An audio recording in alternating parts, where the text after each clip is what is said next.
Hi everyone, welcome back to my channel. On today's video, I'll be showing you how I created these double-sided bookmarks using the Canva design platform. I will not be showing you how I created the designs on Kindle, as this will be in a separate video, but this will be a step-by-step process on how to upload your designs, print, and laminate your bookmarks. Without further ado, let's get started. These are all of the items you'll need: double-sided glossy photo paper, a thermal laminating pouch, a paper cutter, and if you don't have one, you can use scissors that can cut through thick material, a printer, a laminator. You can also use a corner rounder, but this is optional. I think they make the bookmarks look really professional, so I like to round my corners. I wanted to show you the brands that I'm using: Koala for the photo glossy paper, Scotch for the laminating pouches. I purchased this laminator off of Amazon and it's been perfect so far. I'll also be using a heavy-duty paper cutter. I'm still testing this out and may have a review soon. Now let's hop onto Canva. I'll be showing you step by step my process, assuming you are a beginner. On the landing page, click on Create, then Custom Size. I'll be creating a standard size US letter, which is about 8.5 by 11 inches. As you can see, you can enter the numbers manually in the top bar. Just make sure you change the units to inches. I prefer to click on the template size that's already provided by Canva. First step is to duplicate the blank page. I like to use the second page to upload my designs so that it's easier to maneuver. Then, on the left sidebar, click on Uploads. As you can see, my bookmark designs were already uploaded, and now I'm going to move them to the blank page. There are two ways you can do this. You either click on the image and drag it to the blank space, or you can click on the image and it automatically pops up on the page. You may have to resize the images, as I'm doing here, as it's easier then to see each design.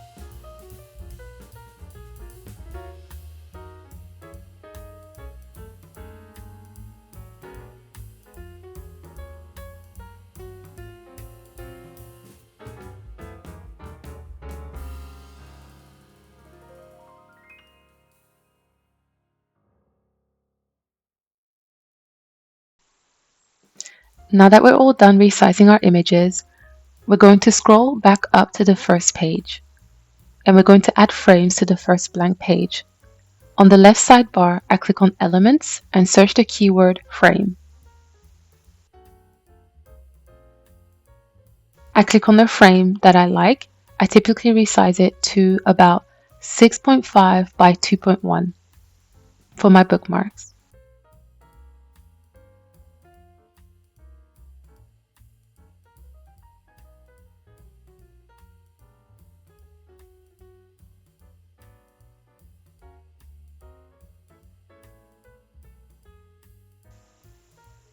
Then, when I'm happy with the size of the bookmark, I duplicate each frame for the number of bookmarks I can fit in a page.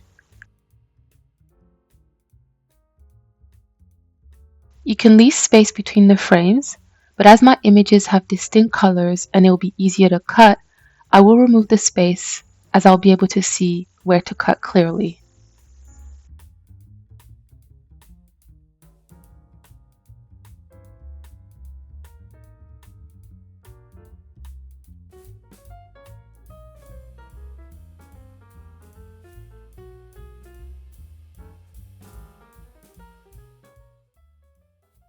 Now we scroll down to the second page.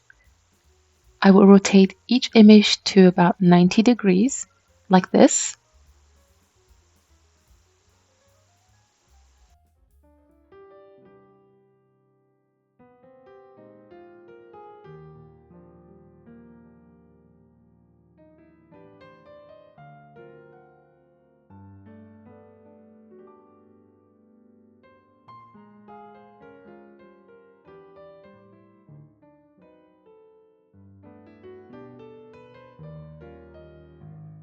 Once all of the images are rotated, I like to drag and drop each image to the frame where I'd like to put them.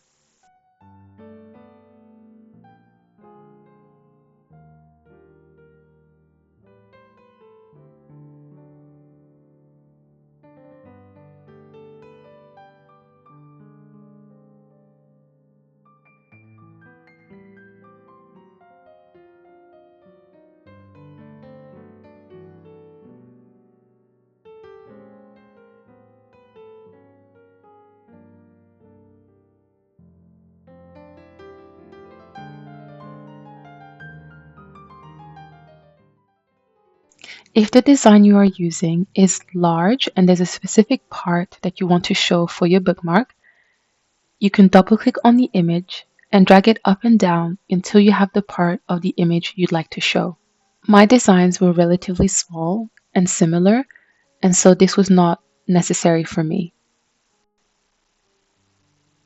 I deleted the extra page and duplicated the first page so that I could create the other side of the bookmark. I like to select all of the frames and recenter into the page to ensure that everything is straight and aligned. For the second page, as this is a double-sided bookmark and you want the images to match or to mirror the other side, what I like to do is I click on each image and click on Flip horizontally. This has worked for my printer so far, as the paper is fed from the rear tray. When you're all done, you want to select all the images and group them together. You want to do this for page 1 and for page 2.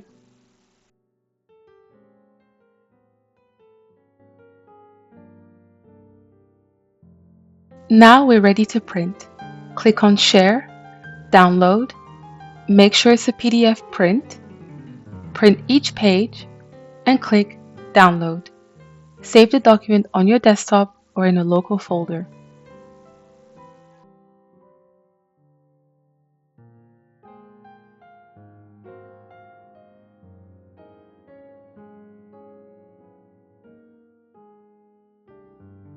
This is the PDF document that we're going to send to our printer for printing.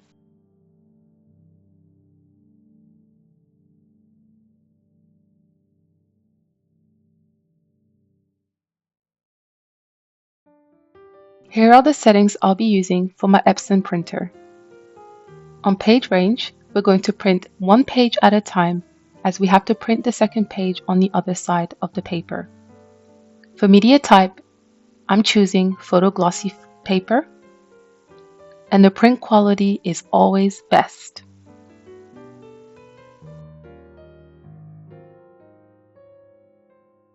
Please use the settings that fit best for your printer so you can get the best quality. You may have to play around with the settings, but one thing I know is that the settings can make all the difference in how vibrant your designs are printed.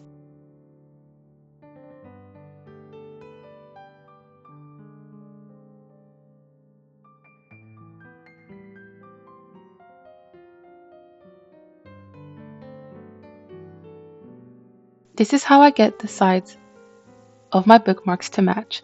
You want to take your paper, turn it towards you, then flip it upside and reinsert.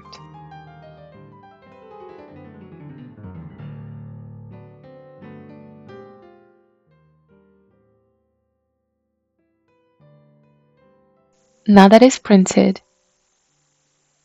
you can see that both sides match according to the color of the bookmark. I'm really loving this printer. The colors are so vibrant and the glossy paper makes it look even better. Now we're ready to laminate the bookmarks. I already turned on my laminator to the hot setting, and it takes about 3 to 4 minutes to get ready.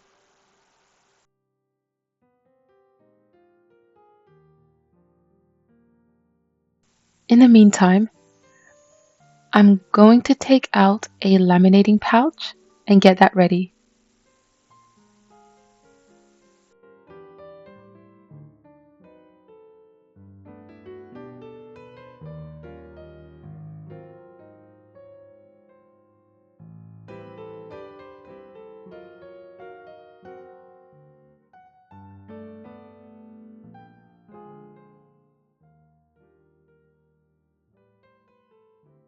Take your print and insert it in your laminating pouch. Make sure that the entire document is covered so that when it laminates, all of the corners and the edges will be perfectly sealed. I try to smooth over just to avoid any air bubbles, and if any debris or dust gets trapped, I will lift up the laminating pouch and just slide that away.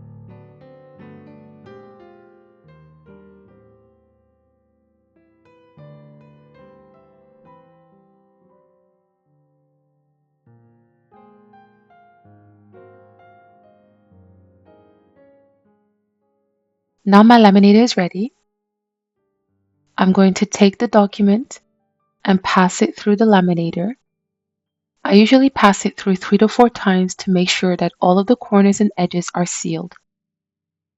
Please be careful at this stage. The laminator does get very, very hot. And so I haven't suffered any burns, but I came close to that.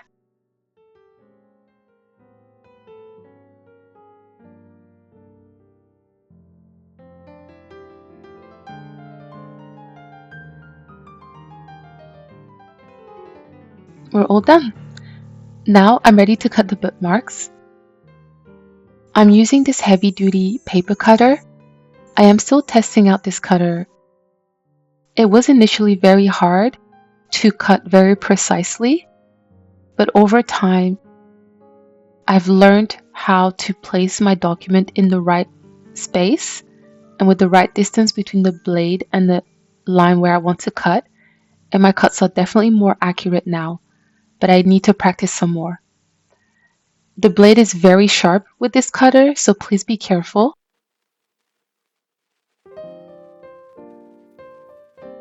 To start, I would cut the white space first several times to get used to using the cutter, and then align my paper closer and closer to where the bookmark starts so that I can cut it as accurately as possible.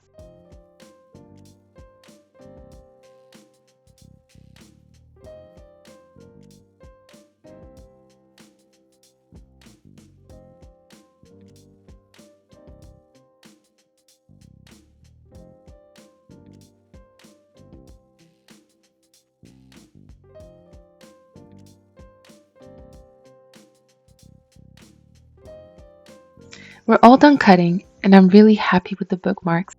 They look so professional and really clean.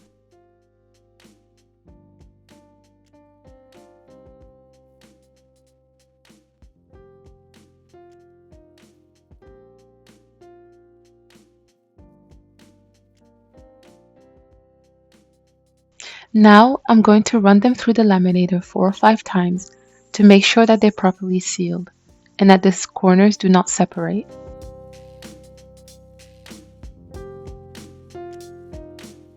As each bookmark comes through,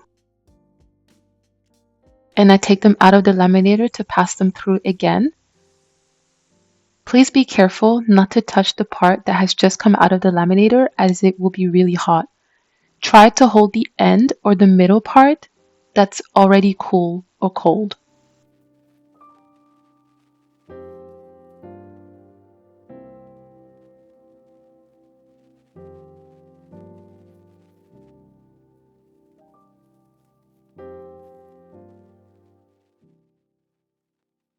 Now this part is optional, but I really prefer round corners for my bookmarks.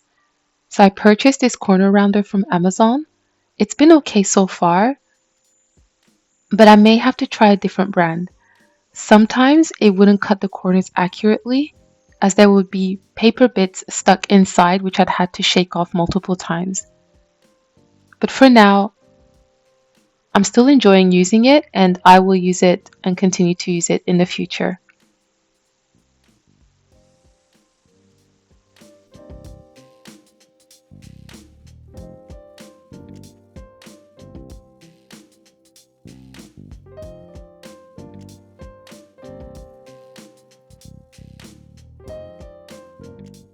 Once I'm done with the corner rounder, I like to run my bookmarks through the laminator a few more times just to make sure that the corners stay sealed and that they do not separate.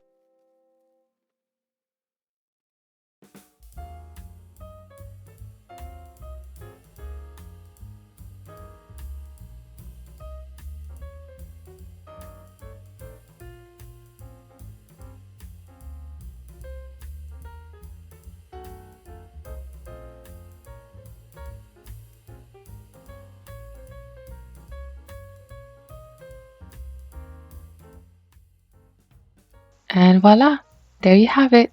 You have your very own double-sided bookmarks. If you enjoyed this tutorial, please like, comment, and subscribe. I would really appreciate it, and it will encourage me to prepare more content to help beginner crafters. Thanks for watching.